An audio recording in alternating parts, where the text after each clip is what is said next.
ভারতের স্বাধীনতা সংগ্রামের ইতিহাসে তার নামটুকুই যথেষ্ট। অসীম সাহসের প্রতীক তিনি। সবচেয়ে বড় কথা, কিভাবে নিজের জীবনকে দেশের জন্য সমর্পণ করতে হয় তারই এক জ্বলজ্বন্ত উদাহরণ নেতাজি।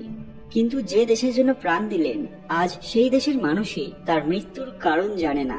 এমনকি মৃত্যু কবে হয়েছিল সেটাও পরিষ্কার নয়। ভারতের স্বাধীনতা সংগ্রাম যার হাত ধরে পেয়েছিল নতুন দিশা। জন্ম কটক হলেও এই মানুষটির বেড়ে ওঠা কলকাতায়। সত্যি তার কর্মক্ষেত্র সারা বিশ্ব। এই বিপ্লবীর জীবনের নানান গল্প বারবার উঠে এসেছে বড় পর্দায়, কিন্তু আজও পরিষ্কার হয়নি তার মৃত্যুর আসল কারণ।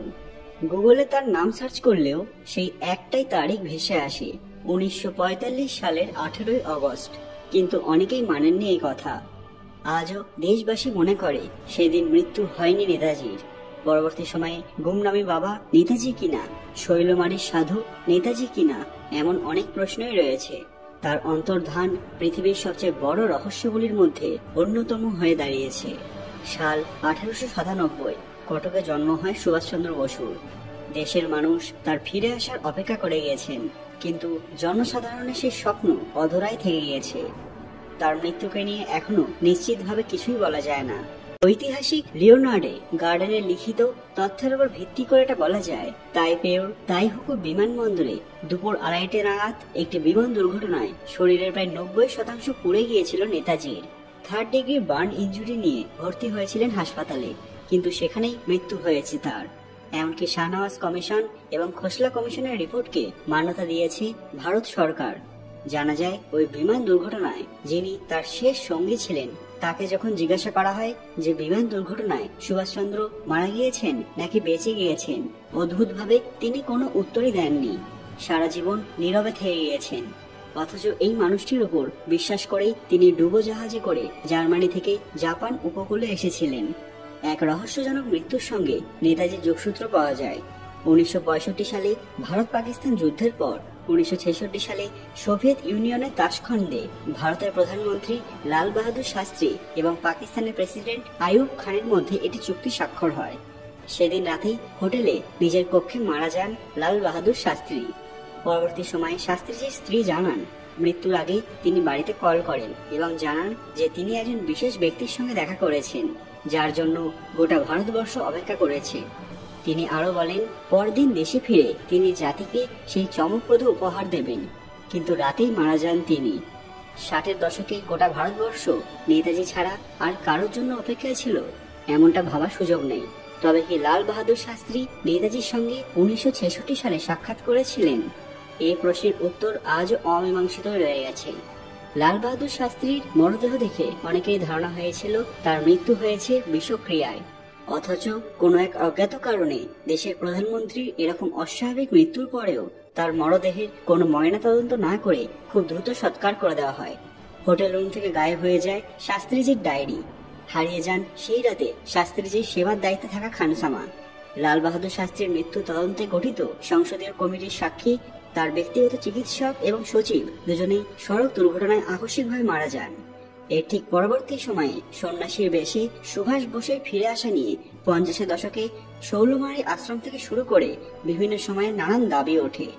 মুখার্জি কমিশনের সামনে আরেকজন সাধু বাবার তথ্য উপস্থাপিত হয়। 1985 সালে সেপ্টেম্বরে উত্তরপ্রদেশের ফৈজাবাদে রামভবন নামে একটি বাড়িতে একজন সন্ন্যাসীর মৃত্যু হয়, যিনি মহাকাল, ভগবানজি সহ বিভিন্ন নামে তার অনুরাগীদের মধ্যে পরিচিত ছিলেন। তিনি সবসময় পর্দার আড়ালে থাকতেন এবং সাধারণত কারোর সঙ্গে দেখা করতেন না। নেতাজির ভাইজি ললিতা বসু 1986 সালের প্রথম দিকে ফৈজাবাদের রামভবনে যান।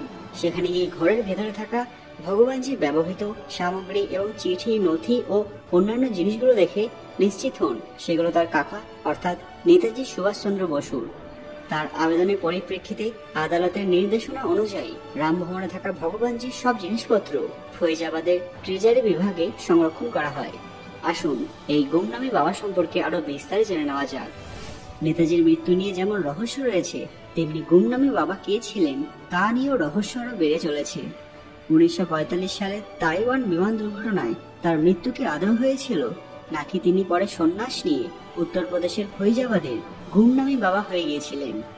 ইনি কি নেতাজি, বহুদিন ধরে এই প্রশ্ন বাঙালি তথা ভারতীয়দের মনে ঘুরপাক খাচ্ছে। হাল ফেলে কিছু বছর আগে যে গুমনামি ছবিটি বেরিয়েছিল, সেটা আসার পর থেকে মানুষের কৌতূহল আরো বেড়েছে। সহায় কমিশন বলেছে যে ভগবানজি বা গুমনামি বাবা নেতাজির ভক্ত ছিলেন নাকি নেতাজি, তবে তার গলার স্বরের সঙ্গে মিল ছিল নেতাজির। এই কথা কি আদৌ সঠিক? গুমনামি বাবার মৃত্যুর পরে তার কয়েকটি দাঁত পাওয়া গিয়েছিল রামভবন থেকে। সেই দাঁতের ডিএনএ টেস্ট করা হয়েছিল। সেটা করা হয়েছিল কলকাতায় সেন্ট্রাল ফরেন্সিক সায়েন্স ল্যাবরেটরিতে। 1985 সালে অযোধ্যার গুপ্তার ঘাটে দাহ করা হয় গুমনামি বাবাকে। একটি বিশেষ রিপোর্টে বলা হয়েছে যে ভগবানজির ঘর থেকে যেসব জিনিস উদ্ধার করা হয়েছিল তার থেকে এটা বলাই যায় যে গুমনামি বাবাই নেতাজি। তবে গুমনামি বাবা যে নেতাজির ভক্ত ছিলেন সেটা জানিয়েছে একটি কমিশন। কিন্তু মানুষ তাকে নেতাজি মনে করায় বারবার বাড়ি বদলাতে হয়েছিল গুমনামি বাবাকে। সেটা কমিশনের রিপোর্টে উঠে এসেছে। গুমনামি বাবা তার ভক্তদের সঙ্গে দেখা করতেন না, পর্দার আড়ালে থাকতেন। এটিকে অনবদ্য মনের শক্তির নিদর্শন বলে মনে করা হয়। শোনা যায় তার শেষকৃত্যের সময় উত্তরপ্রদেশের সরজ নদীর তীরে ছিলেন তার 13 জন শিষ্য। বহু রিপোর্ট বলছে উত্তরপ্রদেশের তাবর মন্ত্রী থেকে শুরু করে দেশের নামি দামি ভিআইপিরা উত্তরপ্রদেশের এই ভগবানজি তথা গুমনামি বাবার আশ্রমে যেতেন। কেউ বলতেন তার সঙ্গে নেতাজির হুবহু মিল আছে, কারোর মতে তিনিই স্বয়ং সুভাষচন্দ্র বসু, আবার অনেকের মতে গুমনামি একজন বহুরূপী। কমিশনের রিপোর্ট বলছে গুমনামি বাবা বাঙালি ছিলেন। তিনি বাংলা ছাড়াও হিন্দি ও ইংরেজিতে দারুণ পারদর্শী ছিলেন। কমিশনের মনে হয়েছে নেতাজির মতো কথা বলার ধরন গুমনামি বাবার থাকলেও তিনি নেতাজি নন। তিনি ছিলেন এক জ্ঞানের ভান্ডার, যে কারণে অনেকে বিশ্বাস করতে চাইছেন না যে তিনি নেতাজি নন। আবার অনেকের মতে গুমনামি বাবা যদি নেতাজি হতেন তাহলে তাকে এতদিন লোকচক্ষুর আড়ালে রাখা সম্ভবই হতো না। কারণ ভারতের ইতিহাসের সবচেয়ে বড় বীর, যাকে ঘিরে মানুষের এত আবেগ, তিনি দেশে ফিরে আসবেন আর মানুষ সেটা জানতে পারবে না? এটা তো হয় না। তবে এমন কিছু জলজন্ত প্রমাণ তার ঘর থেকে পাওয়া গেছে যা দেখার পর আপনারা বিশ্বাস করতে বাধ্য হবেন। নেতাজির বৌদির একটি নিজ হাতে লেখা চিঠি পাওয়া গেছিল, যাতে লেখা ছিল পরম কল্যাণীয় দেবর চিরজীবেষু প্রাণাধিক স্নেহ আশীর্বাদ, যা থেকে সন্দেহের মেঘ আরো গাঢ় হয়ে যায়। মুখার্জি কমিশন এবং পরবর্তীকালে সাহাই কমিশন একথা স্বীকার করেছিল যে ভগবানজির গলার স্বরের সঙ্গে নেতাজির গলার স্বরের মিল ছিল এবং উভয়ে বাঙালি ছিলেন।